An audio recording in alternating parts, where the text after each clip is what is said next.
स्वागत है आप सभी का मेरे YouTube चैनल VMC वैदिक मैथ क्लासेस पर। तो आइए आज हम शुरू करते हैं कक्षा 7th का गणित का अध्याय नंबर 6 त्रिभुज और उसके गुण। तो आपको बता दें, तो जो मेरा पिछला वीडियो था पार्ट 1 जो इसका बनाया था मैंने, उसमें हमने जो 68 पेज नंबर तक पार्ट 1 में कर लिया था। आज हम जो इसका नेक्स्ट पार्ट 2 है पेज नंबर 69 से शुरू करेंगे। तो सबसे पहले यहाँ पर इस पेज पर जो अगला सम है 5 नंबर सम है, इसमें हमें यहाँ पर दिया हुआ है नीचे एक बड़ा समद्विबाहु त्रिभुज ABC बनाओ जिसमें AB बराबर AC हो। इस त्रिभुज में निम्न रेखाएं बनाओ। कोण A के लिए समद्विभाजक बाइसेक्टर शीर्ष A से सामने वाली भुजा पर लंब, शीर्ष A से सामने वाली भुजा पर मध्यिका। तो सबसे पहले हमने यहाँ पर एक समद्विबाहु त्रिभुज बनाना है। तो आपने एक समद्विबाहु त्रिभुज बना लेना है। जैसे मान लीजिए मैंने इसकी ये जो त्रिभुजाएं हैं बराबर लेनी है, AB और AC ये भुजाएं बराबर हैं। तो सबसे पहले यहाँ लिखा है कोण A का समद्विभाजक, तो आपने यहाँ से इस कोण का समद्विभाजक खींचना है प्रकार की सहायता से। पहले एक ये ऐसे सर्कल लगा के फिर यहाँ से इस तरह बढ़ा देना और इस तरह इसका आधा कर देना है, यानी तो यहाँ से हम जो ये लाइन लगाएंगे ये इसका जो है ABC का कोण का समद्विभाजक होगा। इसके बाद जो दूसरा पॉइंट है उसके लिए आपने क्या करना है, यहाँ पर लिखा है शीर्ष A से सामने वाली भुजा पर लंब। तो जैसे मैंने यहाँ पर पहला पॉइंट जो समद्विभाजक खींचा है, अब हम सामने वाली भुजा पर लंब डालेंगे। तो उसी तरह इस त्रिभुज में ये भुजाएं बराबर हैं। तो अब यहाँ से हम A से जो BC भुजा है इसकी मुख्य भुजा, इस पर हमने लंब डालना है। तो हम यहाँ पर A से प्रकार A के ऊपर प्रकार रखकर इस तरह से एक चाप BC पर लगा देंगे। अब जो ये चाप आई है मान लीजिए यहाँ पर L और M पर ये BC को काट रही है, तो अब M पर प्रकार रखकर L जितनी खोलकर इस तरह से चाप लगाएंगे, फिर M जितनी खोलकर L पर प्रकार को रखेंगे और ये चाप लगाएंगे। अब A से ये जो जहाँ पर ये चाप दोनों काट रही हैं इस बिंदु को हम इस तरह से मिला देंगे। मान लीजिए इसका नाम हमने P लिख दिया। तो ये AP जो रेखा है BC पर लंब है, AP जो रेखा है वो BC पर हमारी लंब है। तो इस तरह आपने ये लंब खींचना है। तो जैसे यहाँ पर मैंने AM जो M पर ये काट रही है, तो AM यहाँ पर मैंने M लिखा हुआ है इसमें चित्र में, तो ये AM लंब है जो BC पर लंब है। इसके बाद तीसरा पॉइंट है A से सामने वाली भुजा पर मध्यिका खींचिए। तो अब A से हमने एक सामने वाली भुजा पर मध्यिका खींचनी है। तो उसी तरह हम त्रिभुज दोबारा बनाते हैं।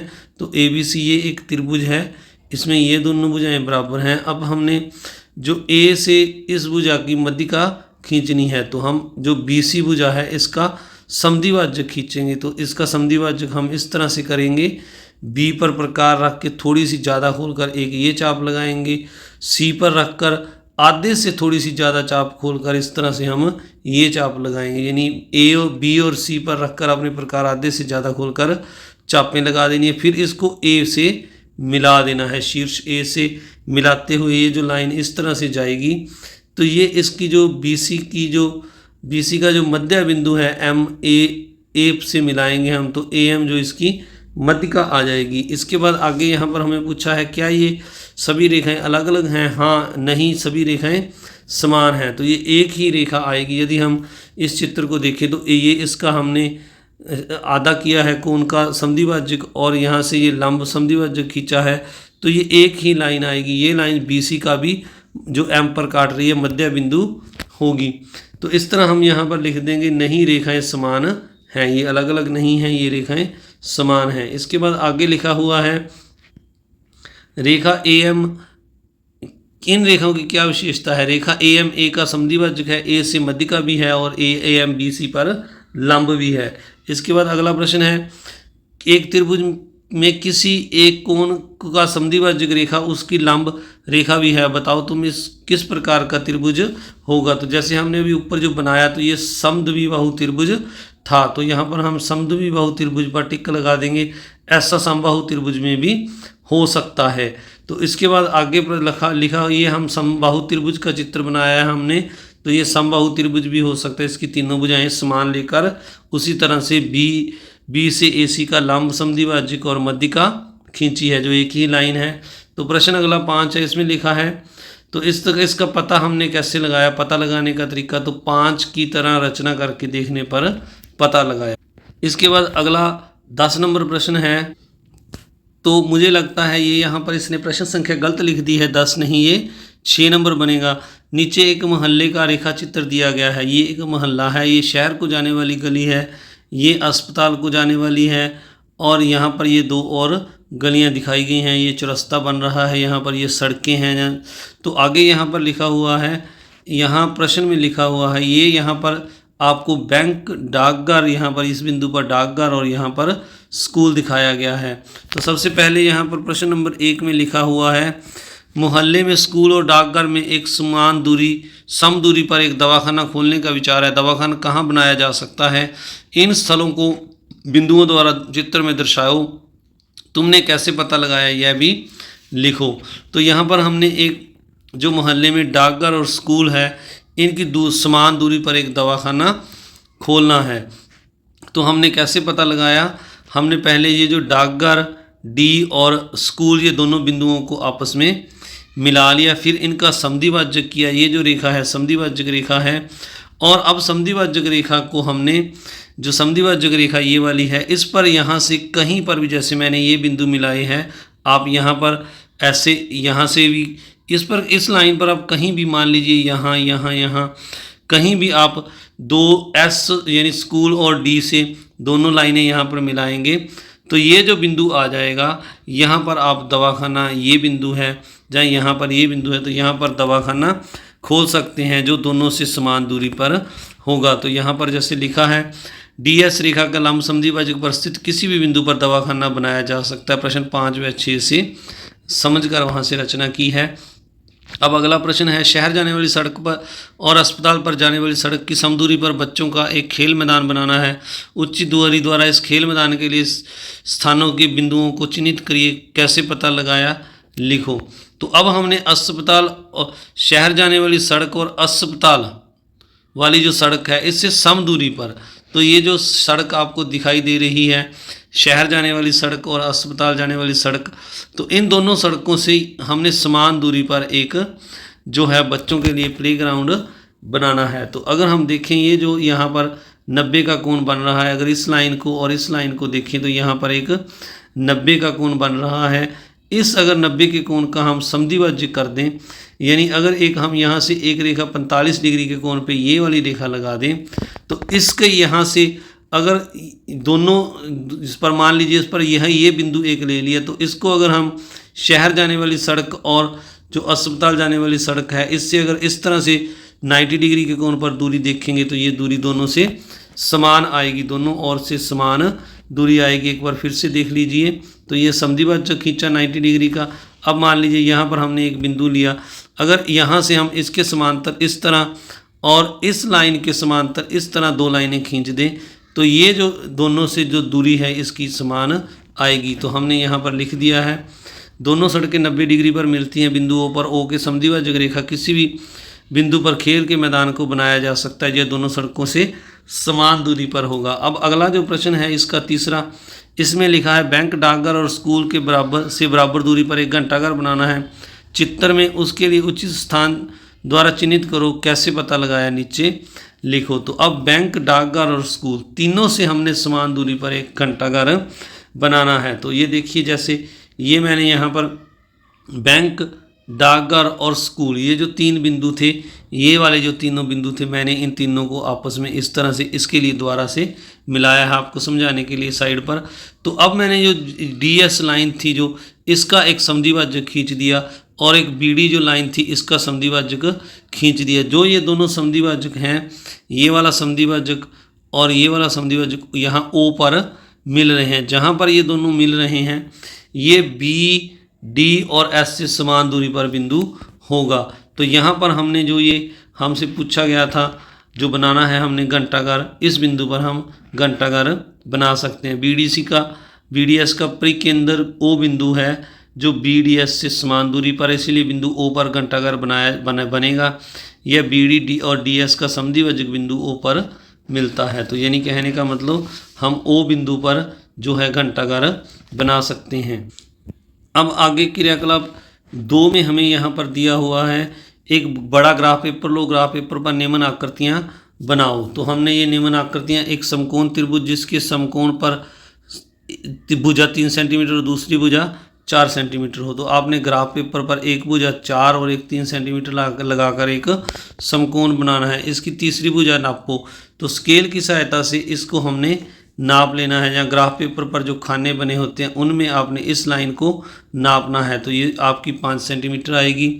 अब आगे लिखा है 3 सेंटीमीटर भुजा का वर्ग, 4 सेंटीमीटर भुजा का वर्ग। तो ये जो है यहाँ पर इस साइड हमने 4 सेंटीमीटर भुजा का वर्ग बनाया, यहाँ पर 3 सेंटीमीटर भुजा का वर्ग बनाया। त्रिभुज की तीसरी भुजा के बराबर नाप वाली भुजा का वर्ग बनाओ। तो जैसे ये हमने 5 मापी, तो ये इस यहाँ पर हमने 5 सेंटीमीटर का एक वर्ग बना देना है। इस तरह आगे यहाँ पर लिखा हुआ है, इन तीनों वर्गों को काटकर चित्रांश त्रिभुज की भुजाओं पर रखो या चिपकाओ। तो जैसे यहाँ पर ये जो है तीनों वर्ग जो बनाए हमने, इनको त्रिभुज की जो तीनों भुजाएं हैं इनके ऊपर इस तरह से पास पास हमने रख दिया है।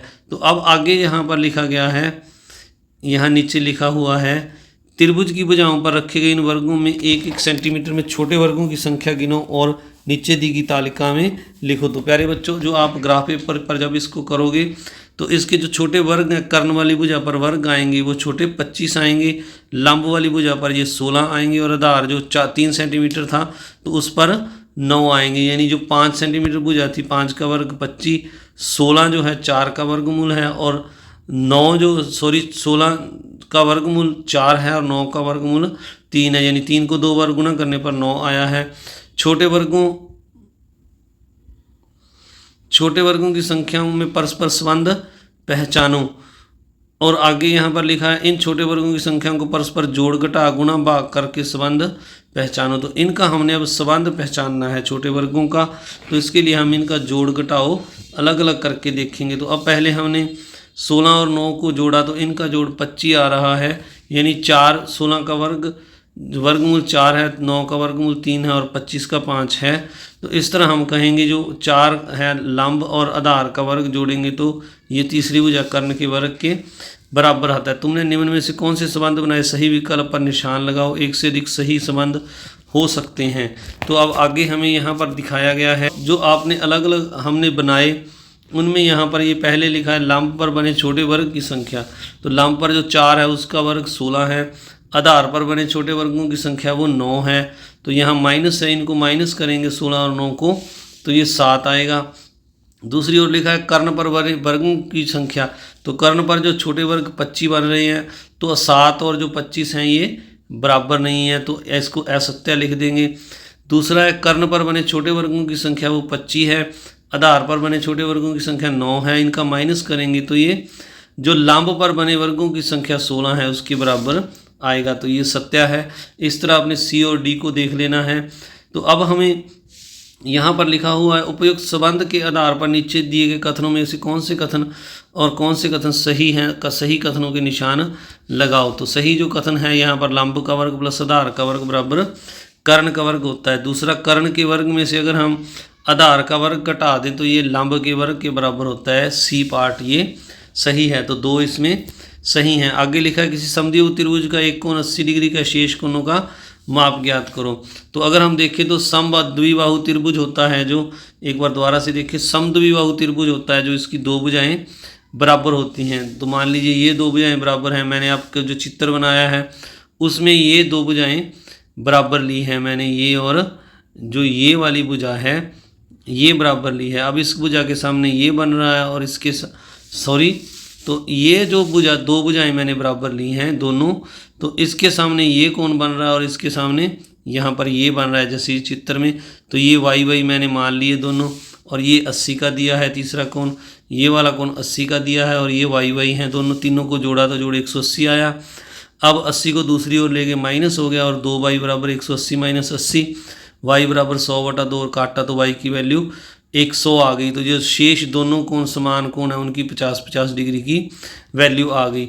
अब आगे अगले सम में लिखा हुआ है किसी समबाहु त्रिभुज के सभी कोणों के माप के बारे में तुम क्या कह सकते हो? कुछ त्रिभुज अपनी कॉपी में बनाओ और उसके गुणों को मापो। तो समबाहु त्रिभुज के सभी कोण बराबर होते हैं 60-60 के। इसके बाद अगला 10 नंबर सम है। इसमें लिखा है दिए गए त्रिभुज के प्रत्येक कोण की माप ज्ञात करो। तो इस पर यहाँ पर ये कोण जो है 3y है, ये 5y है और ये y है, तीनों को जोड़ेंगे तो इसका मान 180 आएगा। इस समीकरण को जब हम सॉल्व करेंगे तो y की वैल्यू हमारे पास 20 डिग्री आ जाएगी। अब बारी बारी से अगर हम देखें तो ये t कोण 5y है, तो 5y गुना 20 किया तो 100 आ गया पहला। और ये जो है दूसरा s 3y है, तो 3 को y की वैल्यू 20 भरेंगे तो ये 20 दिया 60 आ जाएगा। इस तरह जो r है वो 20 डिग्री का आ जाएगा। इसके बाद 11 नंबर सम करते हैं। तो आगे बढ़ने से पहले आप सभी से एक रिक्वेस्ट, अगर आप चैनल पर नए हैं तो चैनल को सब्सक्राइब जरूर करें, वीडियो को लाइक करें और अपने दोस्तों मित्रों में इस वीडियो को ज़्यादा से ज़्यादा शेयर करें। आपका लाइक, शेयर और जो सब्सक्राइब है ये मुझे मोटिवेशन देता है, मैं आपके लिए और अच्छे वीडियो बनाऊं। तो आइए 11 नंबर सम शुरू करते हैं। यहाँ लिखा हुआ है नीचे दी गई सारणी में खाली स्थान भरो। क्रम संख्या, कोण, त्रिभुज का नाम, भुजा की माप, कोण की माप, शेष कोणों की माप। तो पहले लिखा है त्रिभुज ABC में AB बराबर AC 4 सेंटीमीटर, BC 5। अब B को 90 का दिया है, हमने C और A ज्ञात करना है। तो अब हम इसके लिए एक ट्रायंगल बनाते हैं। जैसे यहाँ पर मैंने एक ट्रायंगल बनाया, तो इसमें ABC जो ट्रायंगल में हमें जो भुजाएँ दी हैं, AB 4 सेंटीमीटर और AC भी 4, BC 5। अब एक कोण B हमें 50 डिग्री का दिया हुआ है, ये वाला। तो अब हमने अगर हम देखें तो ये AB और AC बराबर हैं, तो सम्मुख भुजाओं के सम्मुख कोण बराबर होते हैं। तो इसलिए ये C कोण है, ये भी 50 डिग्री का आएगा। अब आप दोनों को जोड़ लें, अगर B और C को जोड़ लें तो इनका योग 100 बनता है, 50 + 50। अब अगर हम इसको 180 में से माइनस कर दें तो जो 80 आएगा, वो जो शेष 80 आएगा वो A कोण आ जाएगा हमारे पास। ये ऊपर वाला A कोण 80 का आ जाएगा और C जैसे मैंने बताया 50 का आएगा। इसके बाद अगला सम है। इसमें PQ और PR 5 सेंटीमीटर दी हैं और ये इस तरह अगर हम ये त्रिभुज बनाएं तो इसमें PQR लिखें। PQ और ये PR दोनों बराबर हैं 5-5। तो इनमें जो हमें अब R कोण दिया है 45 डिग्री का, तो इसका जो सम्मुख कोण Q है ये भी बराबर होएगा, क्योंकि ये दोनों भुजाएं जो हैं समान है, PQ और PR। तो ये भी 45 का आएगा, Q कोण भी 45 का आएगा। अब 45 और 45 को जोड़ लें 90 हो जाएगा और P कोण के लिए हम 180 में से अगर 90 को माइनस कर देंगे तो जो P कोण है वो 90 डिग्री का आ जाएगा। इसके बाद अगला जो सम है हमारे पास 3 नंबर DEF त्रिभुज में DE और DF 6 सेंटीमीटर है, FE 8 है। तो E कोण हमें 48 डिग्री का दिया है। तो इस तरह हमने D कोण जो 84 डिग्री का दिया है तो F बताना है। तो इसी तरह अगर हम देखें इस त्रिभुज में DEF में, तो जो हमें DE दी है 6 सेंटीमीटर और DF 6 सेंटीमीटर दी है, दोनों बराबर दी हैं। तो इनका जो सम्मुख कोण जो E कोण 48 का दिया है, तो इसका जो सम्मुख कोण दूसरा बनेगा ये वाला, ये दो भुजाएं बराबर हैं, इसके सामने DF के सामने ये वाला बन रहा है 45 का और DE के सामने ये वाला बन रहा है, तो ये भी 45 डिग्री का होगा, यानी F कोण 45 डिग्री का आएगा। इसके बाद इसी तरह आपने जो ये सम है 4 नंबर LMN त्रिभुज में ये भुजाएं दी हैं, तो ये कोण आपने निकालने, क्योंकि इसमें अब तीनों भुजाएं बराबर दी हैं। जिस त्रिभुज में तीनों भुजाएं बराबर हों उस त्रिभुज को हम समबाहु त्रिभुज कहते हैं। अगर तीनों भुजाएं समान हों तो उसको समबाहु त्रिभुज कहते हैं और इसके तीनों कोण भी समान होंगे, तो तीनों कोण LMN 60-60 के आ जाएंगे। इसके बाद अगला सम है। इसमें यहाँ पर लिखा हुआ है नीचे दिए त्रिभुज XYZ के बराबर भुजाओं के नाम लिखो, तीसरे कोण का माप भी बताओ। तो अब इसमें अगर हम देखें तो ये 40 डिग्री का कोण है, तो इसके सम्मुख भुजा ये वाली है और ये 40 का है, तो इसके सम्मुख भुजा ये है। तो ये दोनों भुजाएं इसकी बराबर हैं, तो इसका हमने नाम लिख देना है। जैसे बताना है, अगर हम इसको ABC त्रिभुज मान लें तो इसमें AB जो है बराबर आ जाएगी BC की, तो ये सम्मुख भुजाओं के नाम होंगे। अब तीसरे कोण की माप हमने बतानी है, तो ये वाला कोण हमने B कोण बताना है। तो B कोण अगर हम देखें तो इन दोनों को जोड़ें तो 40 और 40 80 हो जाएगा। अगर हम इसको 180 में से माइनस कर दें, जो त्रिभुज के तीनों कोणों का योग होता है, तो B कोण हमारे पास 100 डिग्री का आ जाएगा। इस तरह आपने 12 नंबर सम करना है। इसके बाद अगला 13 नंबर सम है। इसमें हमें दिया है नीचे दिए त्रिभुज ABC में BC 5 सेंटीमीटर, कोण C 40 डिग्री, B 50 डिग्री, तो बताओ। अब हमें यहाँ पर ये जो भुजा है बी सी 5 सेंटीमीटर दी है, ये कोण 40 का दिया है बी और सी 40 का दिया है और बी 50 का। अब अगर हम ए कोण निकालेंगे तो ये 90 डिग्री का आएगा। इन दोनों को जोड़कर 180 में से माइनस कर देंगे। अब यहाँ पर पूछा है क्या ए बी बराबर ए सी।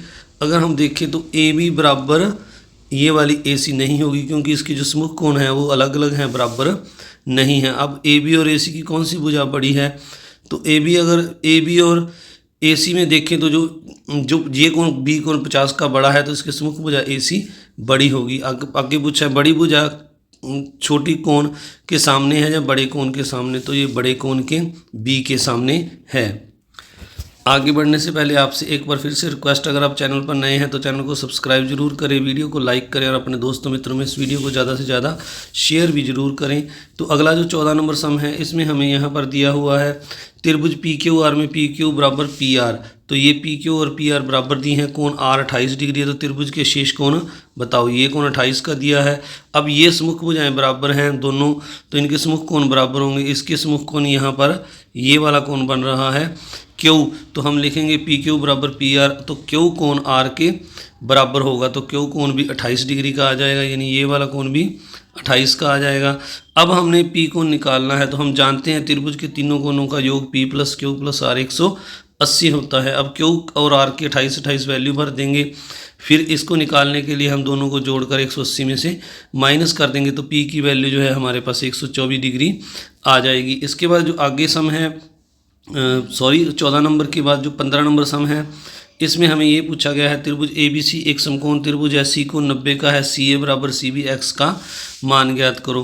तो यानी ये दो भुजाएं इसमें बराबर दी हैं, ये कोण 90 का दिया है, तो हमने जो एक्स का मान बताना है, यानी एक्स और जो ये ए कोण और जो बी कोण ये एक्स है, ये दोनों बराबर होंगे। तो हम यहाँ पर लिख देंगे कोण ए बराबर कोण बी बराबर एक्स, तो दोनों कोण समान होंगे। अगर हमने इसकी वैल्यू निकालनी हो तो प्यारे बच्चों ये कोण 90 का है, तो अब ये दोनों कोण बराबर हैं, तो अगर हम 180 में से ये 90 माइनस कर दें तो ये दोनों कोणों का योग जो है शेष 90 का आ जाएगा। अब इनका जो बराबर है तो इनका हम आधा कर देंगे, तो ये दोनों कोण 45 डिग्री के आ जाएंगे, यानी एक्स का मान 45 डिग्री आ जाएगा। इसके बाद अगला सम है, इसमें यहाँ लिखा है निम्नलिखित चित्र में ए बी बराबर ए सी, यदि कोण बी की माप का ए की माप का दोगुना है तो सभी कोण ज्ञात करो। तो ये दो भुजाएं बराबर दी हैं और हमें कहा गया है कि बी का माप ए के माप का दुगना है। तो अगर हम ए को एक्स मान लें, जैसे मैंने यहाँ पर लिखा है, तो बी कोण है जो वो 2x हो जाएगा। अब बी और सी सम्मुख कोण, ये दोनों कोण बराबर हैं, तो ये सी कोण भी 2x आ जाएगा। अब इन तीनों को जोड़कर हम 180 के बराबर लिखेंगे, क्योंकि तीनों का जो 180 होता है, यहाँ से x की वैल्यू निकालेंगे तो x की वैल्यू 36 डिग्री आ जाएगी, यानी ए कोण जो है हमारा 36 डिग्री का आ जाएगा। इस तरह बी और सी कोण बराबर हैं, तो बी और सी की वैल्यू है जो ए से दुगनी है, तो 2 से गुना करेंगे तो ये 72 डिग्री का आ जाएगा। आप सभी का इस वीडियो को देखने के लिए बहुत बहुत धन्यवाद। इस वीडियो का जो पार्ट 3 है नेक्स्ट पार्ट में करेंगे, तो इस चैनल को आप सब्सक्राइब करना ना भूलें, वीडियो को लाइक करें और अपने दोस्तों मित्रों में शेयर भी जरूर करें। मिलते हैं नेक्स्ट पार्ट 3 में।